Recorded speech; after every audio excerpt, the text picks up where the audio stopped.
Hey, hello. Do you like that? It's like, I will nibble. No? I always laugh at their little noses.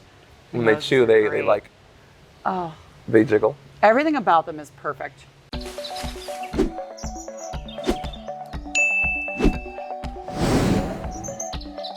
Hey, how's it going? Hi, how are you? I'm pretty good. Who are you? Hi, my name is Nikki Smith. I work here at the Columbus Zoo and Aquarium. Awesome. Okay, so what do you do here at the zoo? I'm the curator of our North America region. So we have everything from Mexican wolves up to polar bears. So if you can find it in North America, you might be able to find it here. Okay, so, but where we're standing right now, I don't see any polar bears. There are no polar bears here. So what's going on? I heard there was some changes happening soon to North America section. What's that all about? So we are right in the middle of a $40 million construction project. So it's pretty big. Right now I'm standing in front of the Dr. Bernard Master Songbird Aviary. A lot of the work that we do in this region has to do with rescue animals, rehabilitated animals, and sometimes animals that we release. So part of our focus is in bringing in those orphans or animals that can't be released. And then another focus is in the species that we raise here to be put back into the wild. Awesome. Well, I'd love to learn more about that project. And can we go inside? Yeah, come on in. Awesome. This is like currently the hidden gem of the zoo. Okay. It is one of the most peaceful, most tranquil places that you will find. Here at Columbus, we actually put 20 bald eagles back out into the wild. Wow. Our former bald eagle exhibit, which we are currently renovating in our construction, had a male and female non-releasable pair there. And in the early 90s, when those eggs would hatch, they'd let mom and dad rear them up until they were about ready to fledge. And then they sent them down to Tennessee to a hacking tower. And so they can shut the doors. The food shows up just like it would with mom and dad, but they don't associate it with people. Right. And then once they're ready to fledge, food will still show up while they learn how to hunt. It's almost like what they do with the condors, with the puppets and the yes. Okay. On our end, we were very lucky. We had mom and dad to fill in for the puppets at the beginning. That's nice. Yeah. That's so awesome. it's really, it's one of those, I feel like when you're a zookeeper, the thing you most want to be involved in is opening that door, and here I go back out into my habitat, and it's something it's really rewarding for the keepers to provide a home to someone that can't go back out, and then also to be able to do the other side of it. The aviary. How long has this been a part of the zoo? So this is one of the original North America buildings. This region, as it exists right now, was all built in the late 80s, early 90s. A lot of the habitats, when they opened, won awards. Oh, wow. So they were great. Yeah. And they were groundbreaking and forward thinking in 1989, 1992, which is wonderful. But we all know that our understanding of what animals need have changed. It's changed. Their well-being needs have changed. How we work them has changed. So we're kind of reimagining a lot of our habitats. The aviary is not changing that much. The big thing that we're going to change is accessibility. So accessibility for our guests and accessibility for our birds. A lot of our birds are non-releasable rehabs. They have some injury that means they can't forage on their own or they can't migrate. Options that we give them are ways to limb up into trees and protected areas from other birds or from the elements so that they can truly enjoy kind of a full life out here. When possible, we try to give them conspecifics or mates. We don't hatch anything that I don't have a home for in another zoo. I like to always leave enough space for our birds that need to come into us that can't be released. But at the same time, I also feel like rearing chicks is a natural part of their life, and we like to give them that opportunity when we can. Agreed, yeah. So I hear in the background construction. Yes.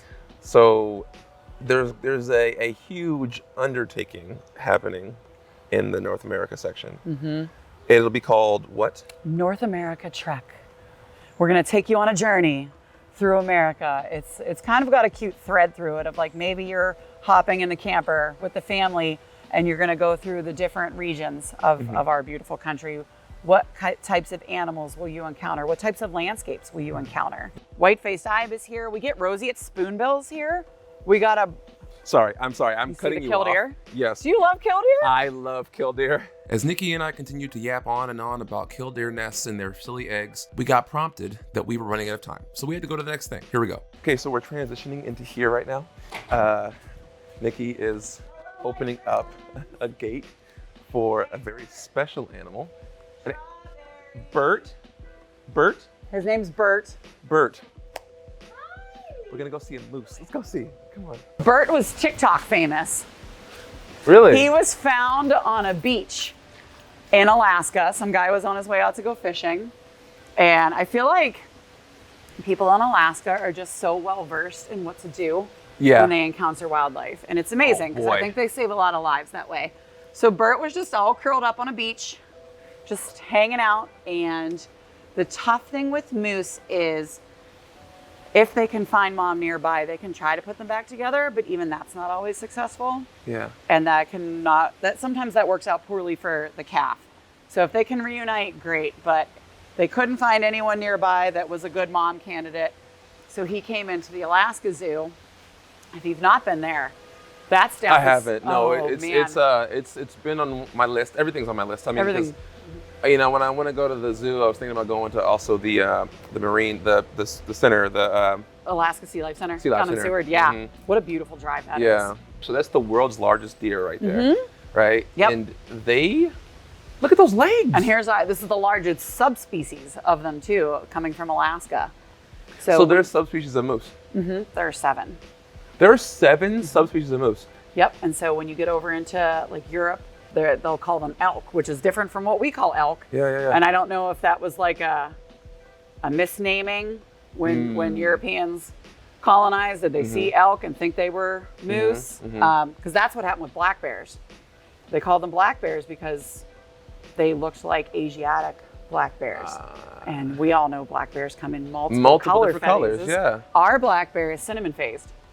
And I love her because she's a cinnamon bear. So what we're doing with our construction project is really expanding a lot of our space, or if we're making the same amount of space, making it a little more usable and making it a little more accessible so that we can take on multiple animals. We're tripling the size of our black bear habitat.